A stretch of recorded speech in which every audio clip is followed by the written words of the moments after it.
Last night, as I was entering the studio, I was all prepared to read out the 9 p.m. bulletin. When, with just 2 minutes to go, a flash came on the screen. Gauri Lankesh shot dead, breaking news. I was numb. I had planned to do a discussion on the Rohingya Muslims and the deportation issue when suddenly this news flashes before me.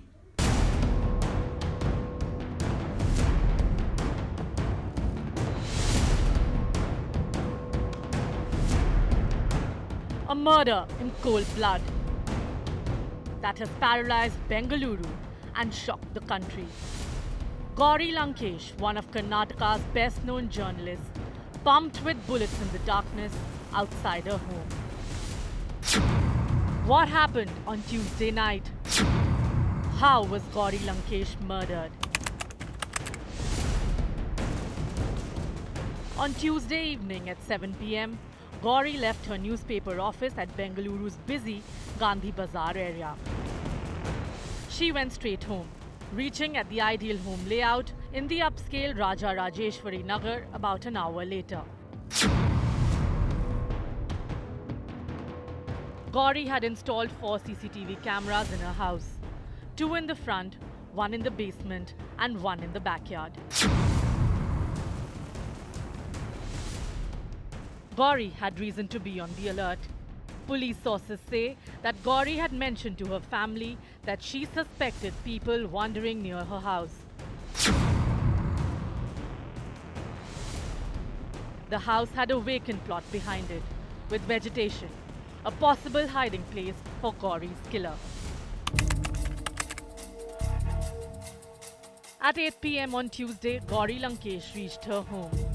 Gauri, 55 years old, used to stay alone in this duplex house. At least one killer, a man in a black jacket and helmet, was hiding and waiting, a pistol in his hand. As Gauri unlocked the gate to her house, the killer sprang from the darkness, first firing 2 shots directly at Gauri. When these 2 shots missed, Gauri screamed and began to run up the driveway to her front door. The killer or killers then fired 5 more bullets. 2 hit Gauri in the back and 1 in the chest. Gauri collapsed on her veranda. She is likely to have died seconds or minutes later. The killer or killers then likely fled on a motorcycle. The police say only 1 killer may be involved, but hasn't ruled out the possibility of more. We got the CCTV footage. The footage shows one single individual firing at her, and when she stops in front of her house, the car, and when she was walking towards her house, the individual who was wearing a helmet, then he is seen firing at her. Then after her seeing her injuries, she collapses down. The murder of Gauri Lankesh, a senior and veteran journalist, has shocked the entire nation. But here's what the cop could actually identify and could find, through their evidence, could find out what exactly happened. We are standing right in front of her house, 473/A, and that is a Porsche where they found the body of Gauri Lankesh. And there, the body had carried 3 bullet wounds which caused to her death. And if you could see the wall over there, you could see a kind of like a number written 13 with something drawn it. That could be the 4th bullet that struck the wall. One thing remains certain. The assassin knew Gauri Lankesh's every movement, knew her timings, knew the layout of her home. Gauri was followed, stalked closely, and under the cover of darkness, right outside her home, riddled with bullets. The only question now: who killed Gauri Lankesh? Who ordered the murder? Why was Gauri killed? How long before the killer is identified? Bureau Report, India Today. I remember Gauri Lankesh as a fellow journalist, someone I knew 20-25 years ago when she was at the Times of India, and I was also at the Times of India in those days.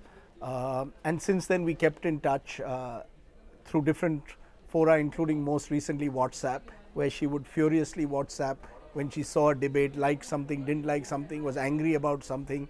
And most recently she and I, she invited me for a dialogue that she wanted to have of progressive writers in Mangalore. And so that was the last message I got from her. But she was someone I knew who was alive to issues, to someone who felt strongly about issues. You may disagree with her, and I disagreed with a lot of her views, but she was always alive to opinion, to debate, to dissent. She relished that. Fearless, passionate, and graceful. Attributes that aptly describe journalist the late Gauri Lankesh. Defamation suits, threats, abuses, discords couldn't deviate her from doing what she believed was right. Personal setbacks could never influence her professional commitment or her commitment to causes she supported.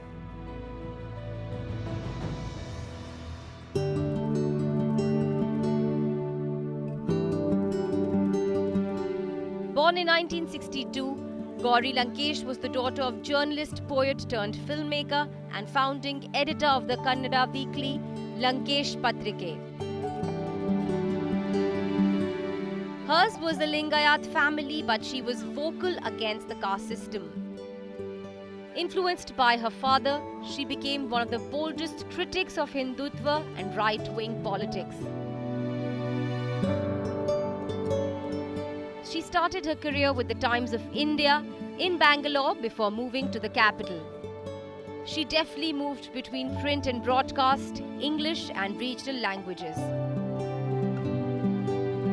Her father's death at the turn of the century brought Gauri Lankesh back home to Bangalore, and with her brother Indrajit Lankesh, Gauri took up the mantle of Lankesh Patrike. Soon ideology drew a wedge between the siblings, and in 2005, in a public spat, Gauri and her brother parted ways. She started her own weekly, Gauri Lankesh Patrike. Her stories were commended, but they also made her several powerful enemies.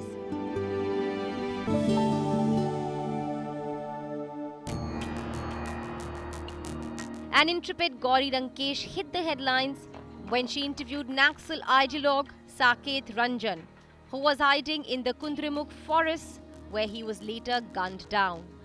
She was at the forefront of the protest against the murder of the rationalist thinker M.M. Kalburgi. In November 2016, Lankesh was convicted in a criminal defamation case filed by BJP MP Prahlad Joshi and party officer bearer Umesh Doshi over a report published in 2008. What are you talking? Is it that there are so many people who have murdered before this also? This is not, it is any time murder is murder. It is condemnable. Lankesh was also a supporter of former Jawaharlal Nehru Students' Union President Kanhaiya Kumar. Umar Khalid, Sheila, Jignesh Mevani were her adopted children. Recently, she penned an essay in favor of the Lingayats getting a separate religion tag. She was also known for her pro-poor and pro-Dalit stands. At the time of splitting up, Indrajit Lankesh had said that her pro-Naxal stand affected the paper. Today, many believe it was her pen that killed her. Look, my fear again is, as someone who's tracked particularly the Dabolkar case in Maharashtra, is that, once the media noise dies down, then these cases just fade away from public memory. For now, the noise is there because it's raw, it's out there. It happened in Bengaluru, not in some small little town somewhere, to a journalist who was well known, who was appearing on television. Even though, interestingly, she wrote in the vernacular. And I think it's important to recognize that a number of the people who have been shot dead in similar manner in the last few years have been people whose main writings or journalism has been in the regional and the vernacular. And I just wonder whether those figures are more vulnerable because they are perhaps more in connect with, the popular mood on the ground. And I fear that, like in the case of Dabolkar, once the media gaze shifts to the next big story, we'll forget about whether the CBI, NIA or Karnataka police actually investigates it and comes up with and finds the killers. It's the right-wing extremists or the Naxalites, it's any angle it is, please do the investigation. One murder, several conspiracies. Did right-wing extremists kill Gauri Lankesh, or did Naxalites target her? Or was it a family feud? Just like the politicians, Gauri Lankesh's family is also divided over who could have possibly killed her. Some of the regional channels who are carrying this report saying that there were letters sent to Gauri because Gauri was working closely with the government to rehabilitate the Naxalites and get them into mainstream. So the Naxalites were not happy about it because a couple of Naxalites, in fact Sirimane Nagaraj and his friend, came into the mainstream. So the Naxalites were not happy with it. I think it's basically diverting the whole issue because Naxalites, she's actually been working with them and people don't know what is Naxalites at all most times. They think it's terrorists. They think they see it's them as different. And she was actually working with them like, I mean, it's too much to say Gandhi, but saying like leave your violence and come to the mainstream and fight. That's what she was doing, and she had rehabilitated quite a few. The tension between the two was palpable even during a press conference. The split in the family is not new. In 2005, the fight between the siblings had turned ugly, with both of them registering police complaints against each other. Indrajit was against Gauri's pro-Naxalite stand. Gauri filed a counter-complaint and alleged that Indrajit had threatened her with a revolver. See, our differences was on ideology. And, after the 2003-2004, we were together for 3-4 years after my father passed away. And then the ideology cropped up and a couple of incidents happened. And during that time, we had to break up because her ideologies were not matching with mine. So it was only about ideological differences and nothing else. The family is skeptical about the state-run SIT probe, given how ineffective it's been in Kalburgi's murder case. See, because of the background, because of what has happened in the near past, I asked for the CBI inquiry. I just need justice, that's the bottom line. The police is trying to digitally enhance CCTV images from cameras installed not only inside her house but also other crucial points that have revealed that Gauri was followed on the fateful night. Gauri Lankesh's white Toyota Etios was caught on camera showing bikes tailing the journalist. Investigators are probing if the bikers seen on CCTV were actually her killers. And we are further looking into all the CCTV footage en route to the house and from our office. And in this connection, a special team has been constituted by the government. It's a challenging task, and Karnataka police will definitely take the challenge. And as a professional policeman, we will do all the efforts to solve this case. A special team has been constituted and the team is looking at all possible angles. The camera installed at her home captured a pot-bellied attacker accosting Gauri and pumping bullets in her chest. Preliminary investigations, what we could gather from the scene of offense, the only information we got is that around 8 p.m. the neighbors have heard the sounds of some cracker-like sound. So the neighbors come out and see the Gauri Lankesh lying on the floor. Then they immediately inform the police and we all rushed there. Our teams have gone there and the forensic science teams have visited the scene of offense and we have collected a lot of evidences there. Now we could able to get the CCTV footage also there. In the CCTV footage, it's seen that when she comes out of the car and she is trying to open the gate, a fellow comes who was wearing a helmet. One person comes and immediately fires on her and runs away.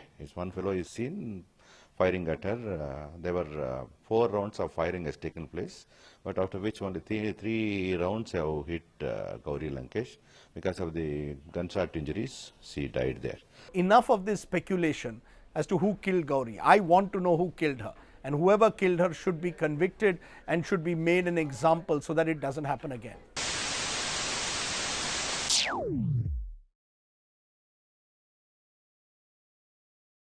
I think a strong woman with thoughts of her own, opinions of her own, is often a vulnerable target in a male-dominated society.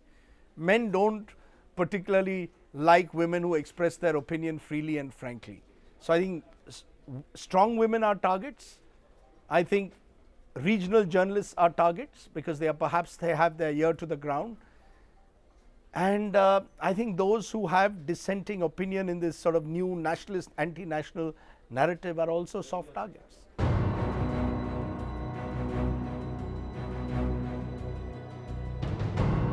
Violence against women journalists is an issue that is rarely openly confronted.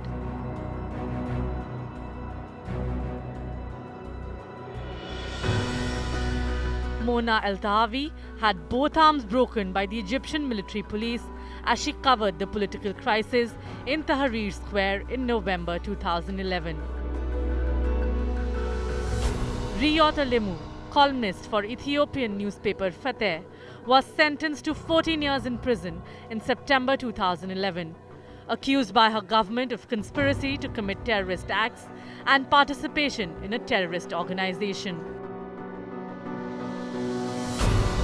Alemo had been one of the few women reporters writing critically about the political climate in Ethiopia. She was one of the 3 winners of the 2012 Courage in Journalism Awards.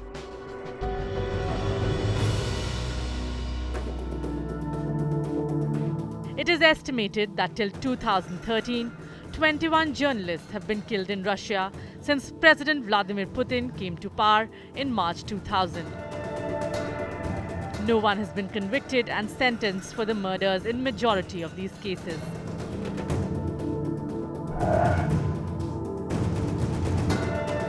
The high-profile murder in 2006 of Novaya Gazeta journalist Anna Politkovskaya, known for her critical reporting on the conflict in Chechnya, in which she sought to expose human rights abuses, triggered public outcry.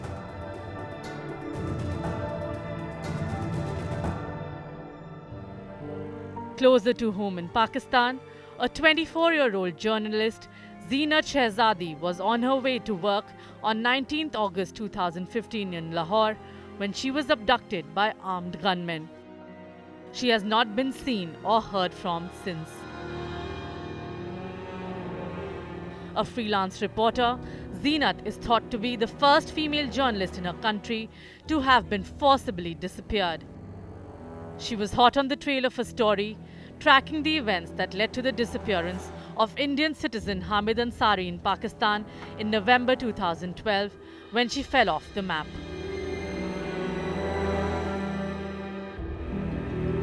"32-year-old Anabel Flores Salazar, a crime reporter from the Mexican newspaper El Sol de Orizaba, was kidnapped on 8th February last year. Her body was discovered the following day on a roadside with her hands tied and her head covered in a plastic bag. Mother of 2, Anabel Flores Salazar, was murdered after being abducted by 8 armed men wearing military uniforms from her home who claimed that they had a warrant for her arrest.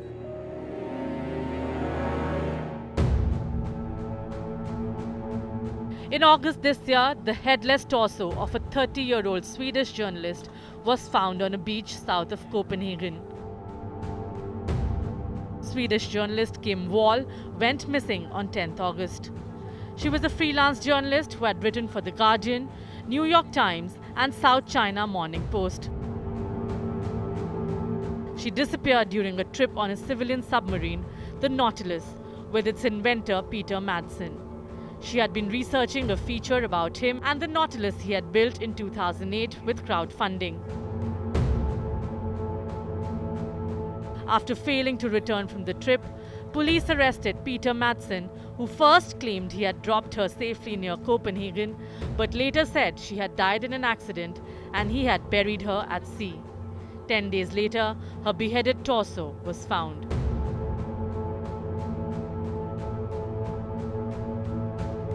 This year, so far, 36 journalists have been killed across the world as per International Federation of Journalists, either as a target or on duty at confrontation zones. 5 of them are women. Gauri Lankesh was the most recent.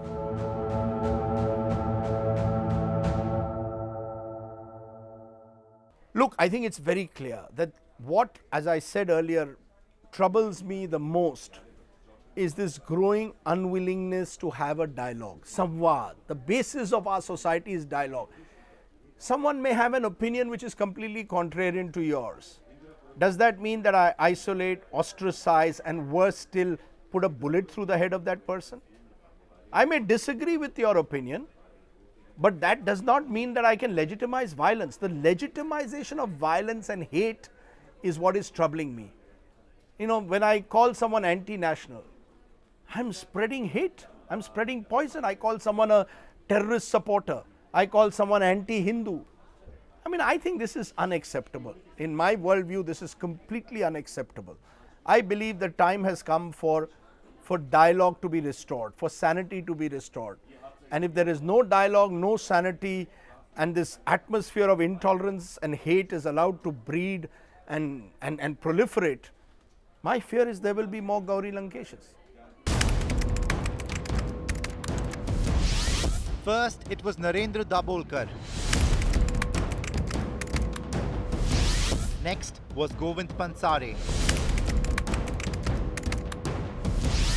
Then M.M. Kalburgi. And now Gauri Lankesh. 4 activists shot dead from close range. The modus operandi horrifyingly similar. All killed in cold blood. And worryingly, all the cases remain far from being cracked. Rationalist Narendra Dabolkar was shot dead in Pune on 20th August 2013.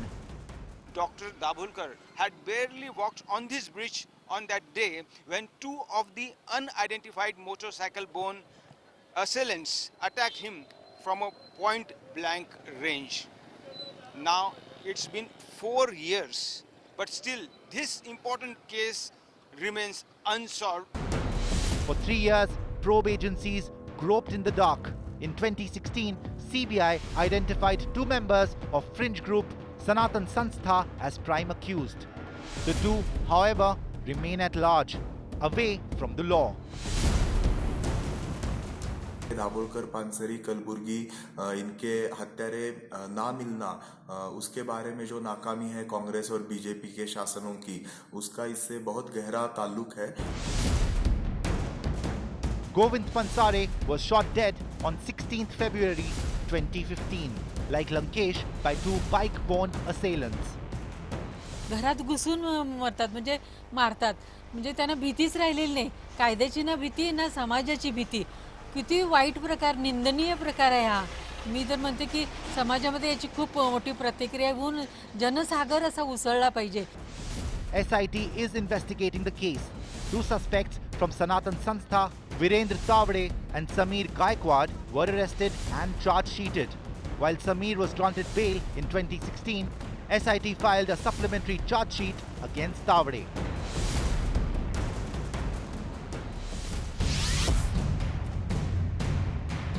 M.M. Kalburgi was killed in Dharwad on August 30th, 2015. 2 years down the line, the CID is still probing the case, which seems to have hit a dead end. With no arrests, cops only found an eerie link to the earlier 2 murders. It has been more than 4 years to the murder of rationalist Narendra Dabolkar. CBI arrested Sanatan Sanstha member Virendra Tavade in June 2016 and also filed a charge sheet. Tavade was also arrested by the Maharashtra Police SIT probing murder of Govind Pansare. In both the cases, charge sheet has been filed, but the charges are yet to be framed. 4 voices silenced for dissent and speaking out. How long before justice is finally delivered? With Pankaj Khelkar, Divyesh Singh, Sahil Joshi and Kamlesh Sutar, Bureau Report, India Today. Look, you know, as one of my friends said once when I had Gauri on the show and she said something provocative and he says, you know, there is Gauri mad as ever. And I said, sometimes you need to be mad to be courageous. And I think she had courage. There was a raw courage to her, a bravery to her, which I respect. You know, I'll always remember her as someone who was, you know, who stood up for what she believed in, who called a spade, you know, who had no time for pussyfooting, and you know, went straight to the point.